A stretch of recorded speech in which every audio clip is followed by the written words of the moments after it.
I'm Lyndsey Smith with RealAgriculture, and joining me now is Dr. Kathy Simmons. She's the Chief Veterinarian for the National Cattlemen's Beef Association. Kathy, we're in San Antonio talking, of course, everything cattle, everything beef. From your perspective, of course, a couple key cattle health issues to address. I want to start with probably what's on most minds on the H5N1, so the HPAI in avian animals, but in cattle. What is the latest there on the beef side? Well, that's very interesting. We have H5N1 in dairy cattle as an emerging disease. We first noticed this February, March of last year. Initially, we did a lot of work on it to show that the food and the meat and the milk are safe. So we established that. Then the dairies began doing testing for bulk milk tanks recently. So we're trying to find out what the prevalence is in the dairies. Biosecurity has been stressed because we're finding that the highest viral loads are in the milk. So moving cattle and having people on and off your farm is very controlled at this point. We're still doing research to get all the questions answered on transmission. We know that it can be transmitted from the milk. But is there any kind of an aerosol transmission factor? We haven't completely ruled that out yet. Mm-hmm. So our dairy industry is doing a lot of work on that. The beef industry at this point is very happy that the studies at ARS and USDA showed that the meat is safe. Mm-hmm. And, I mean, obviously same species but very different animals between a beef animal and a dairy animal. Do we have any good answers as to the difference between why dairy animals seem to be showing disease and spreading disease, and we have not necessarily seen the same for beef animals? We have some postulates, some ideas, and that is the affinity of this virus for milk. The high viral loads in the milk indicate that the dairy cattle who are high milk producing animals are at greatest risk, and we're seeing that in the dairies too. We know that the dairies, the animals are congregated close together. They go into the milking parlor, a great place where things can be transmitted. With the beef cattle, we're out on the range, sometimes thousands of acres, with our cow-calf operations. We don't have any lactating cattle in feed yards.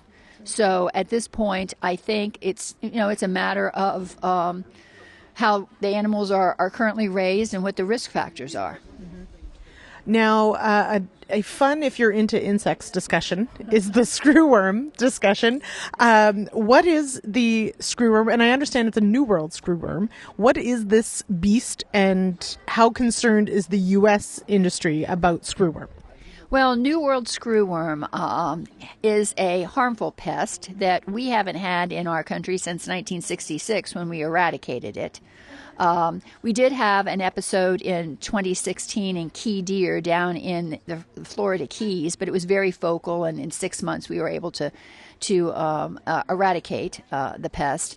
But these flies will lay eggs 200 to 300 at a time on the margins of wounds, on the orifices of the body, and the genitalia. And then within 24 hours, these eggs hatch into larvae. These larvae have very hook-like mouth parts, and they will proceed to eat into the flesh of the animal. Hence the name screwworm. They drive into the flesh like a screw into wood.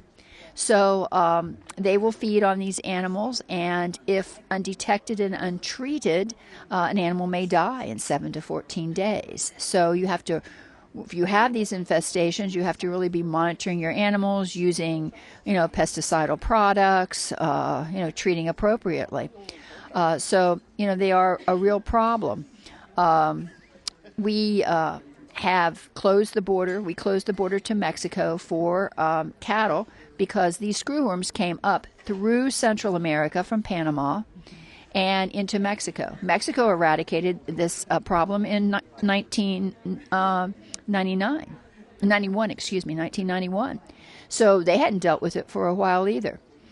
The way that we deal with it is through sterile fly technique, and that is we have production facilities. Ours, the one that we are associated with Panama, is in Pacura, Panama, and we will produce sterile male screw flies. And these male screw flies then are dispersed or released into areas where the problem is because the female screw fly mates only once and lives for about 3 weeks. So if we bring in these sterile flies and they mate with the females, no eggs are laid, the females die off, and eventually the population dies off. Could we do this with mosquitoes? Because I would love that. Okay, so obviously it is one of those pests that want to keep out. So border control is one of those. Is there a concern to the meat aspect? Like, will a carcass be condemned, let's say? Could you see feeding on it? Or is it the live transfer that we're worried about? I think you probably have condemnation before an antemortem condemnation, before the animal went into the slaughter plant, because it's very obvious that you have this problem. These animals have a terrible stench about them of rotting flesh. They have the open sores that you see. They're draining usually a serosanguinous or bloody type fluid. So, unless it's up in the prepuce of a bull or something, they're usually pretty well and pretty easily detected. I think, the biggest problem is in the live animal. Mm-hmm. I hope everyone's eating. Okay. Yeah, sounds like fly strike in sheep. Very similar, different insect, but similar. It's terrible. It's gross. Lastly, I want to touch on foot and mouth in Germany. Not a huge concern, let's say, as far as bringing product over from Germany, let's say. I know for Canada that isn't necessarily a huge concern. But what questions does this bring up for you to find foot and mouth in Germany? Well, I think it's a wake-up call for those of us that have countries where we're vigilant for these things, where we don't have endemic areas of the country adjacent to us, and where we have controls in place. It means that, you need to be prepared to have something like this happen. It was in water buffalo in Germany, 14 water buffalo. They killed all of them, and they killed or depopulated some of the swine around the area. We currently continue to prepare for foot and mouth disease because that is the most devastating transboundary disease for cattle. So we have what we call a secure beef supply plan, which is enhanced biosecurity.